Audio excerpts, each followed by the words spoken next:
Okay, I want to show you some ideas for your cumulative project.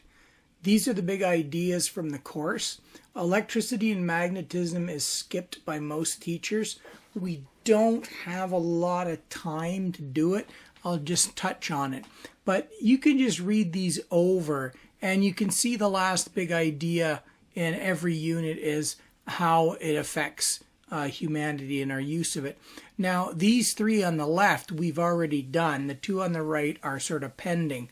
So you're probably going to find it easier to stick with the first three. But by all means, if you want to do MRI machines and all that, I'm confident we can give you the necessary math skill.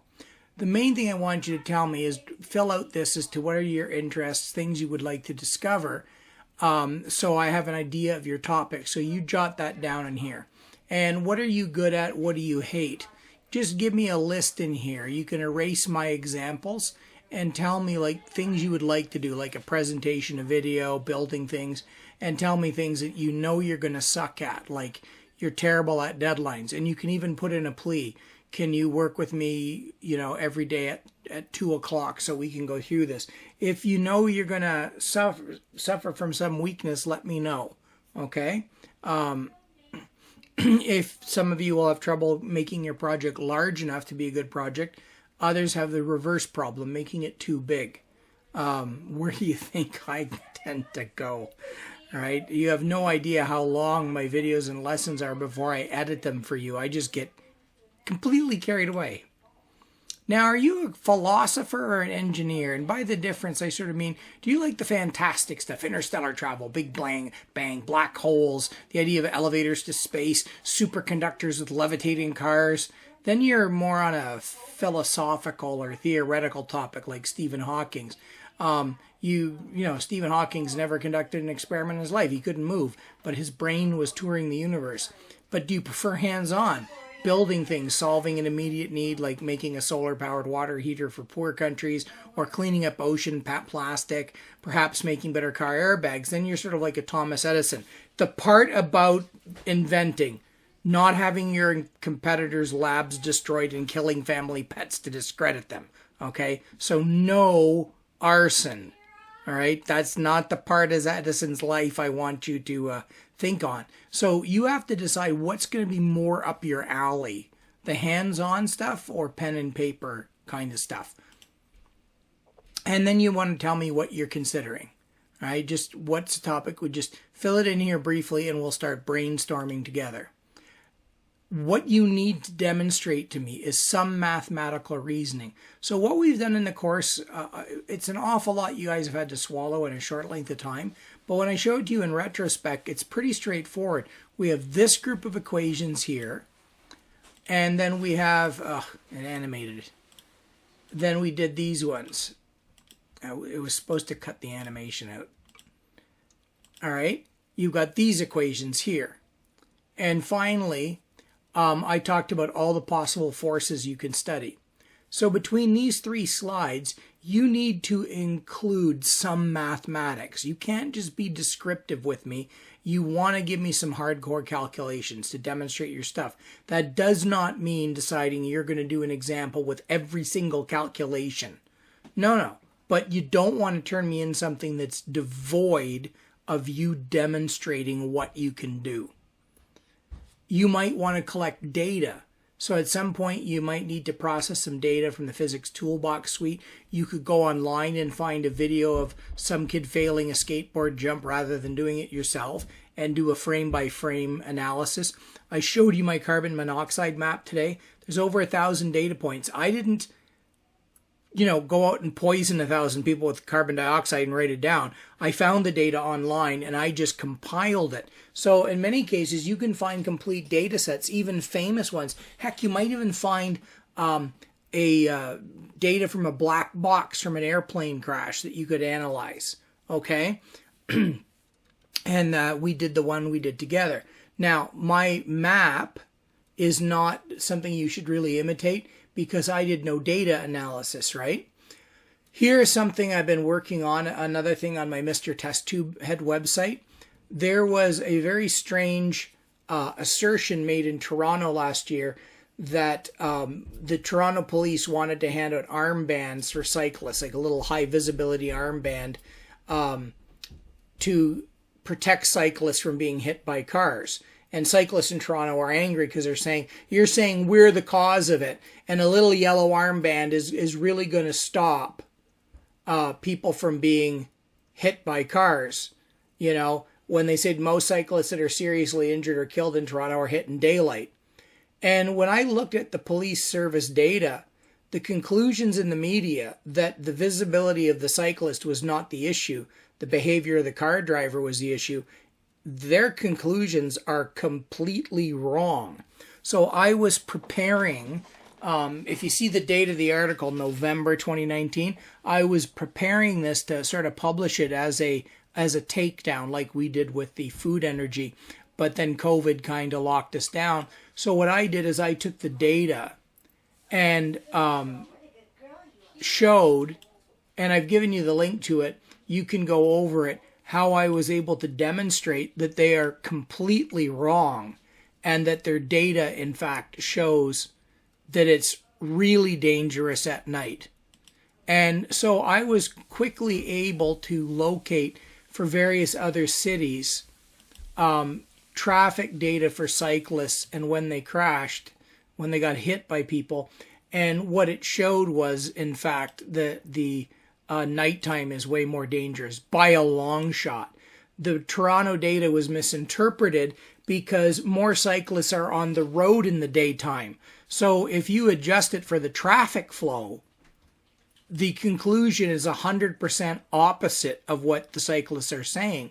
And so I was putting together this big analysis and going to make a video on it, but COVID kind of changed their gears. I've been too busy to finish it. So you can go over this. Now, there is no mathematics in here, so this wouldn't be acceptable for you guys, but I'm showing you how I took a real world situation I found and I tackled it, and I just haven't finished it yet. So remember, when you do this, your job is to demonstrate you know the mathematics I've been teaching you as well as understanding. So if you were to hand me in this, while I'm proud of what I'm doing, I don't have any kinematics or force calculation.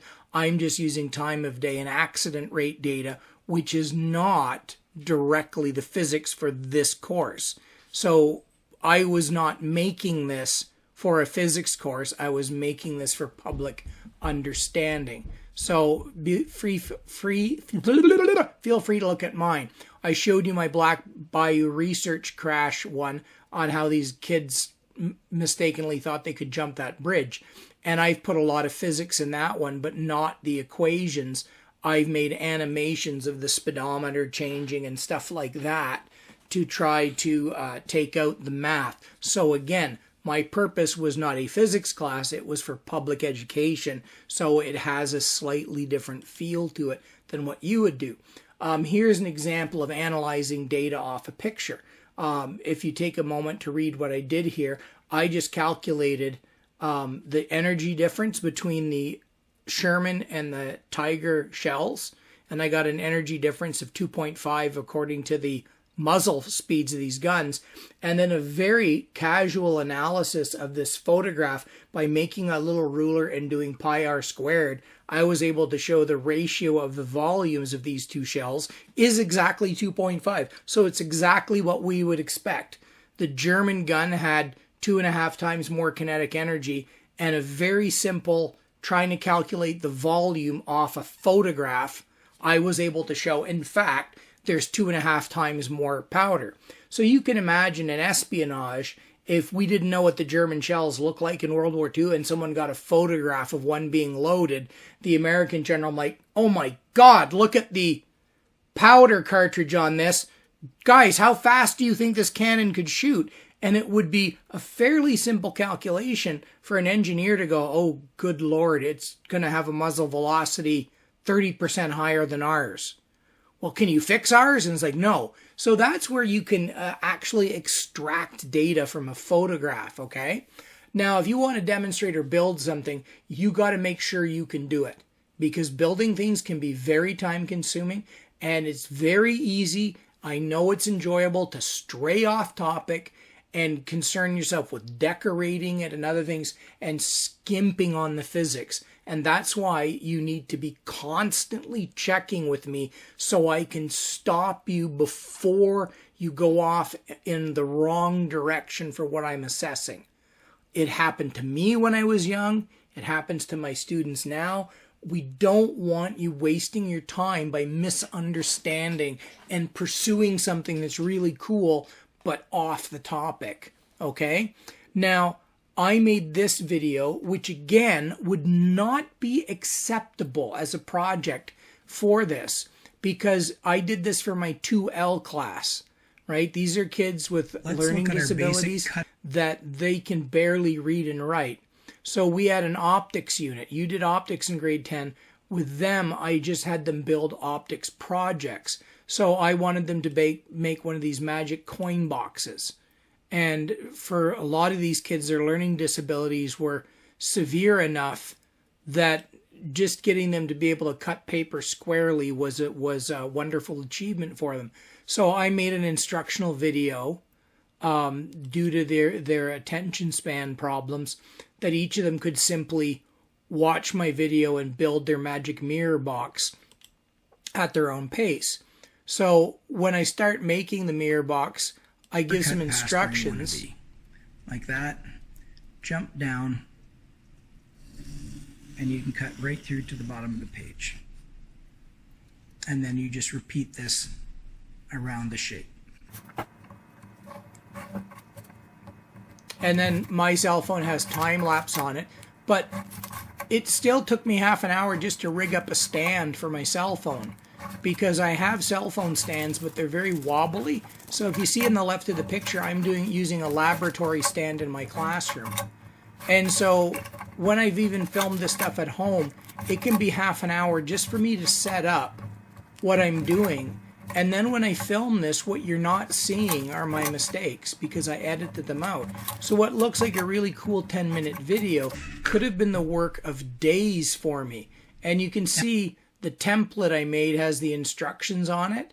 And there is even a QR code page. So when the kids got it, they could just scan it and it would give them the instructions. So I made these videos, and those two 10-minute videos took me hours to make.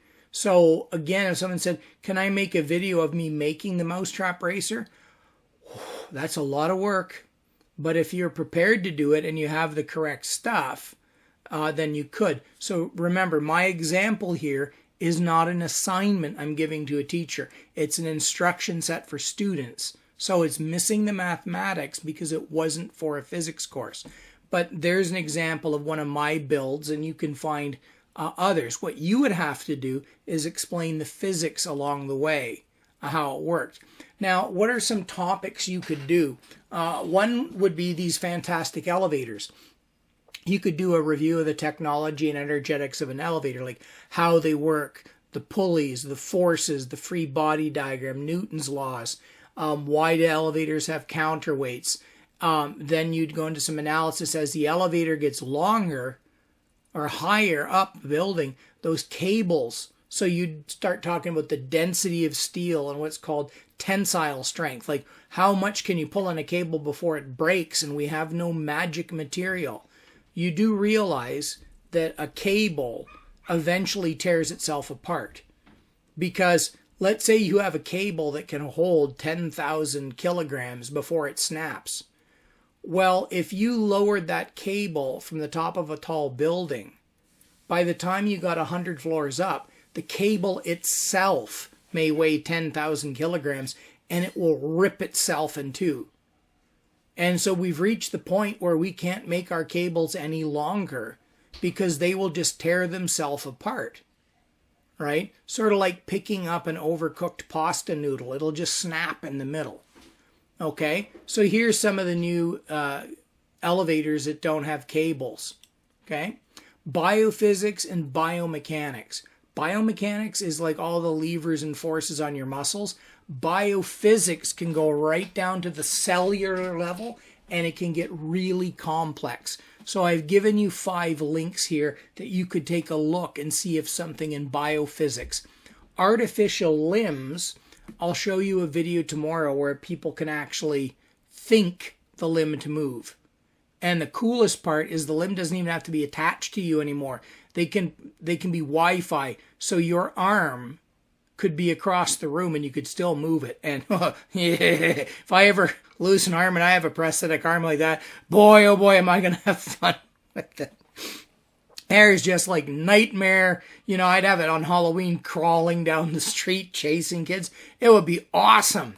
But batteries, we have such a problem miniaturizing them. So a study of how the artificial limbs work and the physics behind them would be a complicated one, because this would be a topic where you could easily stray off into pure biology and not stay tighter to the physics. Okay? Energy of any kind is a great thing, because the energy to go to the moon, the energy to grow all our food, power. Do you realize the average Canadian consumes more energy per year? We consume twice as much food per day as the starving countries of the world, but we consume 40 times more energy per day than the average Chinese person. So Canadians are eating 2 for 1 from the lowest countries in the world, but 1 Canadian is equal to 40 Chinese people in terms of energy consumption.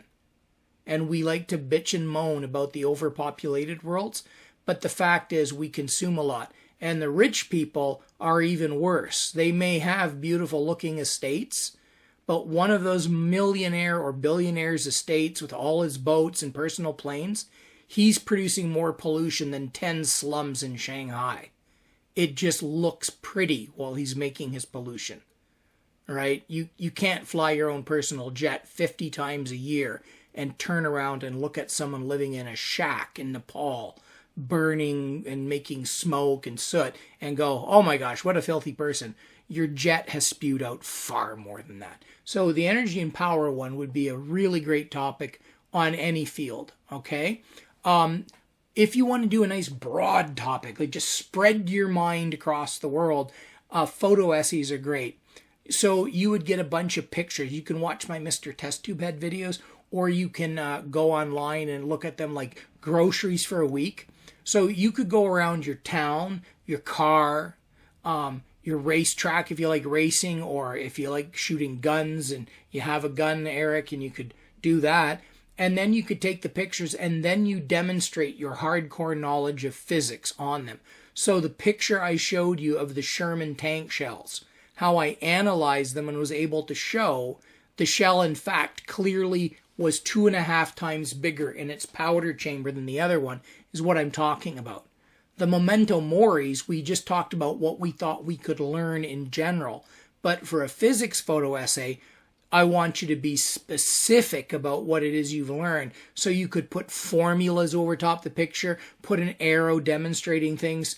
You've seen me do a lot of that. But you have to be a lateral thinker for that, right? If you say, could I do the physics of a dartboard or archery? Yeah, but I will help you flesh it out so it's sufficient, okay? The other one are debunking and disaster analysis. Any of Thunderfoot's calling BS on things would be a great one. We already did a debunking together. If we fed the poor, we'd all starve. Between us, we analyzed all the countries on the planet and discovered that we're only looking at about a 10% reduction in a Canadian's food supply if all the countries distributed the food equitably. So it's very easy to disprove that commonly held conceit. So you might want to take on something like that and go, people commonly believe this. Right? One classic one is if you're in an elevator and and the cable snaps, the way to save yourself is just at the moment the elevator hits the floor, jump. Well, you'll find that doesn't work. And that would be great physics analysis. Okay? In Lord of the Rings, at one point Gollum throws all the elven bread over the cliff and then blames it on Sam for eating it, and Frodo gets all paranoid and kicks Sam out. So Sam climbs down the cliff about like a frickin' mile, and all the lembas bread is just in a pile at the bottom of the cliff, and he's like, oh no, Frodo's been tricked. And I'm like, He pitched the bread off the top of a cliff, like 3,000 feet up, and it's lying there right at the bottom of the cliff. And I'm like, that bread should have spread out over miles. So I always thought it'd be a really neat experiment to take like a pile of debris like paper punch outs or rice and drop them from increasing height and see empirically by experiment how much they spread out. Okay? A really great Thunderfoot video to watch the analysis of physics on there is Water Seer Busted. And this is one of his good ones where he really takes something down with science. Water Seer uses the environment around it to extract water from the atmosphere. The Water Seer device is planted about 6 or more feet into the ground. The metal sides of the underground chamber are cooled by the surrounding soil. Wind spins a helical turbine, fan blades that direct air into a condensation chamber. As the warmer air cools in the chamber, the water vapor condenses onto the sides. And he just totally demolishes them in his Water Seer video. I'll put a link on for it. And this is one of these crowdfunding schemes, and they've gone bankrupt. But he's able to demonstrate through pure physics, using that Q equals MC delta T formula, that this device cannot possibly work to bring water to poor people. But a lot of well-meaning people go on to Patreon and give them a lot of money because they've sold it using physics, but the physics they're using is wrong. And quite possibly they knew it was wrong as well. So Thunderfoot is a great one to watch and get some ideas of how you could do a takedown study. So anyway, the important thing is to contact me frequently. Ask for suggestions because you have a much narrower time window to do a project like this than we would in an 88-day semester. So I'm not expecting a novel, but I got to make sure none of you start heading down a path that I know from experience you could not finish in time. But I don't want you to be afraid to try something very engaging, because if I ask you to take a risk, I'm not going to punish you for that. If in the end your project is done and I think it's kind of insufficient, I will top it off with some assignments. So if you do a great project, but I say you didn't demonstrate any of the math, here I'll give you these 5 questions to do, and that will take its place. It's not intended as a punishment exercise or a judgmental exercise, but you must contact me frequently in order to make this a success. Anyway.